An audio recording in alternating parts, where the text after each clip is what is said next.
বন্ধুরা, এখন এখন বাজে 6টা। আমি এসে গেছি রান্নাঘরে, রান্নাঘরে এসে গেছি। আমি আজকে বানাতে চলেছি এগরোল। বাচ্চাদের জন্য সন্ধ্যের টিফিনের জন্য আমি এগরোল বানাতে চলেছি, তার জন্য তোমাদের সঙ্গে শেয়ার করছি। এগরোল বানাতে কি কি লাগছে তোমাদের দেখাবো। প্রথম আমি ময়দাটা মেখে নিয়েছি। এটা মেখেছি, এর মধ্যে দিয়েছি চিনি, নুন, তেল আর খাবার সোডা। এর মধ্যে দিয়ে ভালো করে পেস্ট করে মেখে নিয়ে, ময়দাটা মেখে নিয়ে গরম জল করে সেটাকে মেখে গলা করে রেখেছি। এরপরে আমার রয়েছে ডিম, কাঁচা লঙ্কা, পেঁয়াজ কুচো আর সস। আমি একটা একটা করে বেলে নিচ্ছি। এতে তেলও দিতে হয়নি, কিছু না, কারণ তেল দিয়ে মাখা হয়েছে। বেলে নিলাম, চাটুতে দিয়ে দিলাম।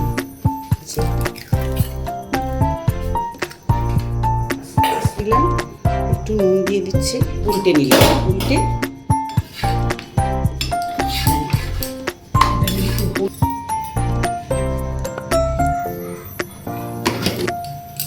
রুটিটা উল্টে এখানে রেখে দিলাম, এরপর তেলটা দিলাম।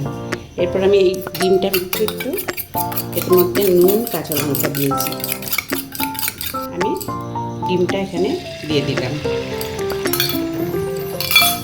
কিন্তু এরপর এটা যখন ফুলে উঠছে, আমি এর মধ্যে রুটিটা দিয়ে দিই। হ্যাঁ, অলরেডি এটা নামিয়ে দিলাম। দিলাম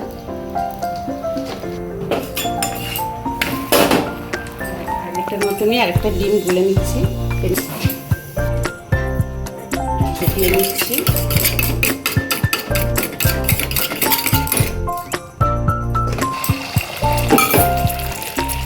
এবার দিয়ে দিয়েছি। এবার আমি এই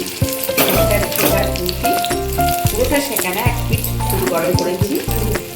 এবার রুটি শেখাটা দিয়ে দিচ্ছি। দেখছো কেমন ফুলছে? এটাকে ঘুরিয়ে ডিমটাকে আমি পুরো ভেজে নিলাম। এরপর আমি এটাকে উল্টাবো করেছি। এটা সেম হবে। একটু ভালো ফ্রাই হয়ে গেলে আমি এবার এটাকে উল্টে নিলাম। দেখো কেমন সুন্দর ফুলছে। খাসা সন্ধ্যের টিফিন বাচ্চাদের, তোমাদের যেমন ঝাল খেতে চাইবে সেরকম দেবে, কিন্তু লঙ্কা দিলেও ভালো লাগবে। দেখো কীভাবে ফুলছে। আর দিয়ে নিই।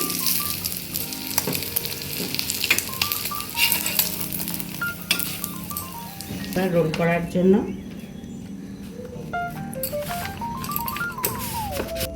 পেঁয়াজ দিচ্ছি, সসটা দিয়ে দিলাম।